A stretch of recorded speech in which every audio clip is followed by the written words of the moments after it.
அதன்படி மக்களுடைய ஆதரவு பெற்று பெரும்பான்மையான இடங்களில் வெற்றி பெற்று முதலமைச்சரானார்.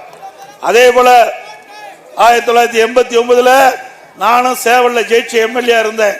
அப்ப அம்மாவோட பணியாற்றக்கூடிய வாய்ப்பு கிடைச்சது. அந்த காலகட்டத்தில் அம்மா எழுந்து சட்டமன்றத்தில் பேசிக் கொண்டிருக்கும் போது திராவிட முன்னேற்ற கழகத்தை சேர்ந்த அமைச்சர்கள் சில சட்டமன்ற உறுப்பினர்கள் அம்மாவை கடுமையாக சட்டமன்றத்திலே தாக்கினார்கள். மாண்புமிகு அம்மா அவர்கள் எதிர்கட்சி தலைவராக இருந்தாங்க, ஒரு பெண்மணியா இருந்தாங்க. அதையெல்லாம் பாராம சட்டமன்றத்தில் சட்டம் இயற்றக்கூடிய சட்டமன்றத்திலேயே ஒரு எதிர்கட்சி தலைவரை பெண் என்றும் பாராமல் தாக்கிய திமுக கட்சி தான் இன்றைய தினம் நம்மகிட்ட சவால் விடுது. எங்க அம்மா தாக்கி பார்த்த அம்மாவும் அவர்களும் சபதம் ஏற்றார்கள். மீண்டும் இந்த அவையில் சட்டமன்றத்தில் நுழைகின்ற பொழுது மக்களுடைய பேராதரவை பெற்று தமிழகத்தினுடைய முதலமைச்சராக நுழைவேன் என்று சபதம் எடுத்தார்கள். மக்களுடைய ஆதரவோடு பெரும்பான்மை இடங்களில் வெற்றி பெற்று 1991 ஆட்சி பொறுப்பை ஏற்றார்கள். இது சரித்திரம்.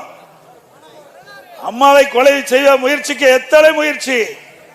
அம்மா பிரச்சாரத்தை முடிச்சுக்கிட்டு கார்ல வந்துட்டு இருக்கும்போது மீனம்பாக்கம் விமான நிலையத்தில் லாரி விட்டு அம்மா கார் மீது மோதினார்கள்.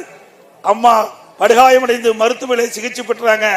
அப்ப சிகிச்சை பெறுவதற்கு கூட அனுமதிக்காம அந்த மருத்துவமனைக்கு எவ்வளவு இடையூறு பண்ணாங்க. அம்மா வெளியூர் போய் சிகிச்சை பெற்றாங்க.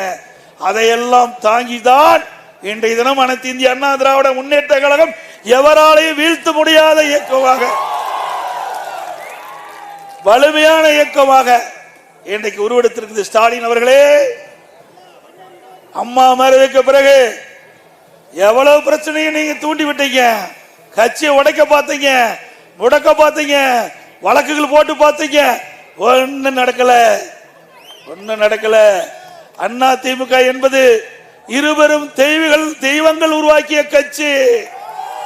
பொன்மனச்செம்மல் புரட்சி தலைவர் எம்ஜிஆர், தேதயம் புரட்சி தலைவர் அம்மா, இருவரும் தலைவருடைய அருள் ஆசியோடு எந்த கொம்பனும் அண்ணா திமுக தொட்டு கூட பார்க்க முடியாது.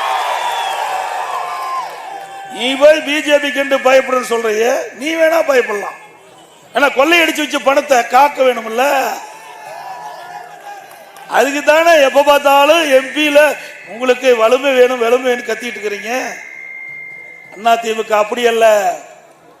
கூட்டணியில் இருந்தாலும் இல்லாவிட்டாலும் மக்களுடைய பிரச்சனையை பேசுவதில் முதல் கட்சி அண்ணா திமுக கட்சி. உங்களை போல ஆட்சியில் இருக்கின்ற போது ஒரு நாடகம், ஆட்சியில் இல்லாத போது ஒரு நாடகம். அப்படி இரட்டை வேடம் போடுகின்ற கட்சி அண்ணா திமுக கட்சி அல்ல. அதோட திரு ஸ்டாலின் அவர்கள் முதலமைச்சரான உடனே பாரத பிரதமர் நரேந்திர மோடி அவர்களை அழைத்து வந்து விழா நடத்தினார். இன்றைக்கு என்னங்கிறாரு? பாரதிய ஜனதா கட்சி தீண்டத்தகாத கட்சிங்கிறார். திரு ஸ்டாலின் எதிர்கட்சி தலைவராக இருக்கும் போது திரு மோடி அவர்கள் சென்னைக்கு வந்த போது கருப்பு பலூன் விட்டார், கருப்பு கொடி காட்டினார்.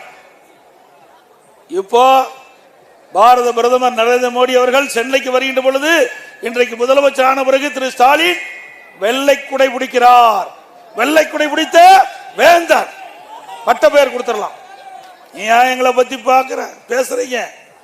இன்னொருவர் குட்டி தலைவர் வந்திருக்கார். எந்த தலைவர் உங்களுக்கு தெரியுமில்ல?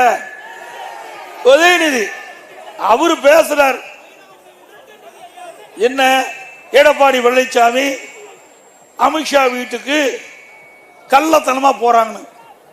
என்ன, அவர் பாகிஸ்தான்லயே உள்துறை அமைச்சரா இருக்காரு, இந்திய நாட்டுடைய உள்துறை அமைச்சர். ஐயா, நீ ஒரு ஸ்டேட்ல துணை முதலமைச்சரா இருந்துகிட்டு இந்த குதிக்கிறிய, இந்திய நாட்டையே ஆளக்கூடிய ஆளுமை மிக்க உள்துறை அமைச்சரா இருக்கிறாரு. அவரை பார்ப்பதில் என்ன தவறு? நீங்க பாரதிய கட்சி மதவாத கட்சி, தீண்டத்தகாத கட்சின்னு சொல்லிட்டு பாரத பிரதமரை போய் திரு ஸ்டாலினும் பாக்குறாரு, திரு உதயநிதி ஸ்டாலினும் பாக்குறாங்க. அப்படின்னா அங்க பயம், இங்க வீராப்பு. இதுதான் ஸ்டாலினுடைய நாடகம், கருணாநிதி குடும்பத்தினுடைய நாடகம். மக்கள் ஏமாந்து விடக்கூடாது. இந்த 2026 தேர்தலில் மக்கள் விரோத திமுக ஆட்சியை அகற்றுகின்ற தேர்தலா இருக்கணும்.